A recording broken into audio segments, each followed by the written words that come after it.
Today I'm talking about the Swarmlord. Now, a few things about the Swarmlord. He's a special character, you can only have one of him in the army, and he's pretty much a jacked up hive tyrant with a bunch of flashy upgrades. Alright, now, he's got all the psychic powers. First thing to start off with, he can use 2 per turn. Ooh, this is kind of cool. Pretty much the only psychic powers he uses again is Paroxysm and Leech Essence. And yeah, he can use 2 a turn, but mostly you want to run this guy every single turn, because he's slow and he doesn't really have range. So it's kind of cool he can do that. That's like most characters that are psychers. Not really worth it. Otherwise, pretty much his stat line is a little bumped up from a normal tyrant. It looks pretty much the same. He's got a little more initiative, a little more weapon skill. But otherwise, he's still got the 3-up save, and he's almost twice the points. It's pretty nasty.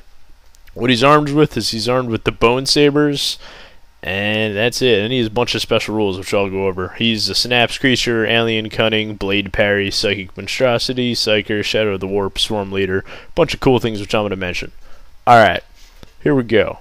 First, I'm just going to be completely rude about this. He's got a lot of good points, and not that many bad points. However, the bad points are horrible, and the good points are kind of flashy. Is a good word for Swarmlord. Here we go, good.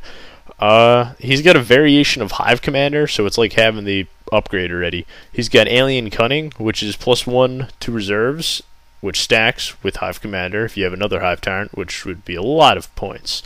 And he has reroll outflank edge dice, so say it's like 2 squads of Gene Stealers, what side did they come from? Oh, I got a 1 and a 2, oh, I don't want them to come from left. You get to reroll those, which is nice. So pretty much your Gene Stealers are almost guaranteed to come where you want them to come, which is nice. He's got an 18-inch Synapse Aura, which is actually very good. It's like when the Termagant dominates or ever. 18 inches, you don't think about that being good, but 12 is kind of big aura. 18 inches is a very large aura, so if you have him with some Tyrant Guard and stuff, very stable unit of Synapse. But yeah, you can't rely on just him for Synapse. Other units still need to be in the army, but he has a huge bubble. You have him in the middle of the board, go measure 18 inches around him. That's a lot of stuff he covers. Alright. He can buff others without wasting, like, moving or shooting. Like, oh, start of the shooting phase. I'm going to go give this to this, this to this. He's got something called Swarm Leader. That's what this does. Within 18 inches of him, at the start of your shooting phase, so that means you can still do Psychic Powers or running right after this. He can give one unit Acute Senses, Preferred Enemy, or Furious Charge, one of those. Acute Senses, I don't see anyone using this. Preferred Enemy, just about to have some, say some Gaunts or something stupid run into combat. Okay, Gaunts, get Preferred Enemy, or okay, Gene Stealers, get Preferred Enemy. Furious Charge, I see this if it's like, hey, Trigon, go charge that Land Raider, I'm going to give you Furious Charge, or Initiative 4 Trigon. If he doesn't have Adrenal Glands, give him Furious Charge, he charges a Tactical Squad of Marines, so hey, go first before they get to swing back. I can see that being used. He buffs them a little bit of buffs. It's not huge buffs, but it's just nice to do without wasting any kind of actions or shooting or anything. You can just do it at the beginning of your shooting. Another bonus he has is he's 5 wounds instead of 4. He also has his Bone Sabers, his weapons, gives him a 4-up invulnerability save in combat. Tyrant cannot get an invulnerability save. This is very huge. So in combat, those Thunder, Hammer, Storm, Shields, Terminators do 50% less damage to you. Again, huge. Alright, because a normal Tyrant just crumples against Thunderhammer Terminators. You just go and oh look, take 3 invulns. Oh, you killed a Terminator. They swing at you and they pretty much murder you. Alright, as I said, he can use 2 Psychic Powers per turn. That's for being a Psychic Monstrosity, I think it's called. Yeah.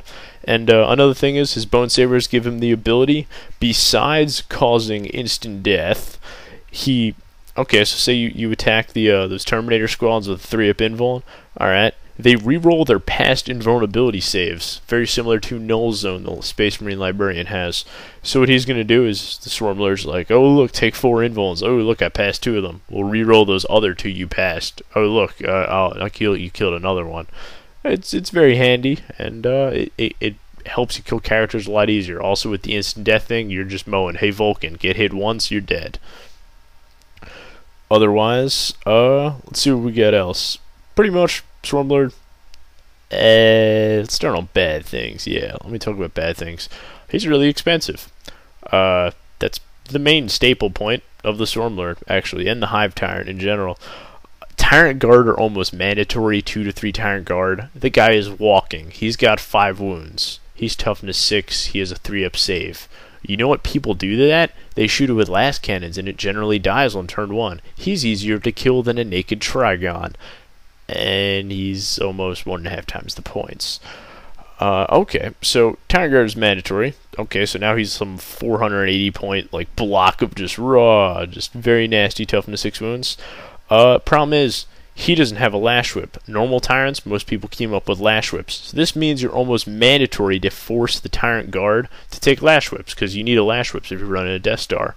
So that makes you not be able to take Bone Swords, or it wastes you a whole bunch of points adding Lash Whips to all of them, and of course you have to convert Lash Whips on your Tyrant Guard then. So it's very, I don't know if I want to do that then.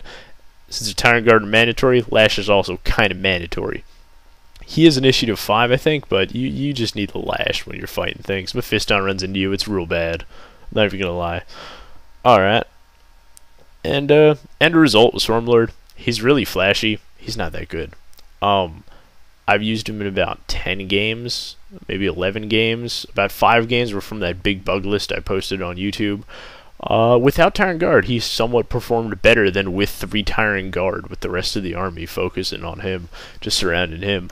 He's really slow. Turn 4, turn 5, he's getting to the opponent. And then the opponent just runs away from him. Think of him as Nightbringer almost, your opponent. I look at Nightbringer and I go, guess what, I'm avoiding the entire game. Or I'll just shoot him with Hive Guard and walk away from him, and then he dies. With Swarmlord, Mech Guard player, a Space Marine player, Chaos player. Okay, oh look, there's Swarmlord. Alright, we'll shoot him, we'll shoot him, we'll shoot him, we'll shoot him, we'll move away from him, we'll shoot him, we'll shoot him, he goes down. And what did he do? Probably ran and hit a vehicle or did something not really all that worthwhile. In the age of mech, as I call it, or the age of mechanized forces where most armies are fielding 6 or 7 vehicles, this is a problem. Yes, he's possibly one of the best units in combat in the game. That's really cool, if he can get there. Most players, think about it, out of 40k, about more than half the armies are focused on shooting, running away, and yeah, they can do combat too. Like Blood Angels are great at combat.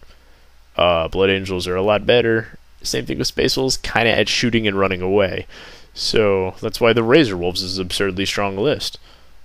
Why? Because you're not losing stuff. It's not like you're just running in with Blood Claws and going in a giant bloodbath, because you know what, Swarmlord would rip you to pieces. Instead, you sit away, you shoot at him, and he goes down slowly. End result, Swarmlord is flashy. Yes, he's cool to convert up. Yes, he's very nasty. And in casual play, you know what, he's actually a good choice in casual play. I wouldn't use him at under 1,500 points, but within the 1,500 2K area or above, say you're using Apocalypse, he'd be great in. But otherwise, low point games, not really. The other Tyrant is a lot more flexible. This guy is pretty much your set on. You have no upgrades. You can't do anything special with him. It's pretty much based completely on decision if you want to use him. I wouldn't recommend going to a tournament with him at all. I've seen him in a tournament play. It was very bad. The player was just sitting there like, I can't reach the enemy's line. He just kills me. He was running Swarmlord and 2 Tyrant Guard. He was getting trashed. The thing was turn 3, you would just die and be in the middle of the board. So, overall, Swarmlord, as I said for like the 5th time, flashy, very expensive. You got to take Tyrant Guard. It's a third of your army. It's like a 500 point block. Is it really worth it? That's a question you have to ask yourself. Otherwise, I'm not a huge fan of the basic Hive Tyrant either. Yes, he has his uses, but right now, the Swarmlord and the Hive Tyrant and the Tyrant Guard, yes, you can do Death Star with it, which I'll explain in another video. But yeah, he's really not worth it. I don't know. I have him converted up and painted nicely, but he'll be doing a lot of sitting down and not actually playing.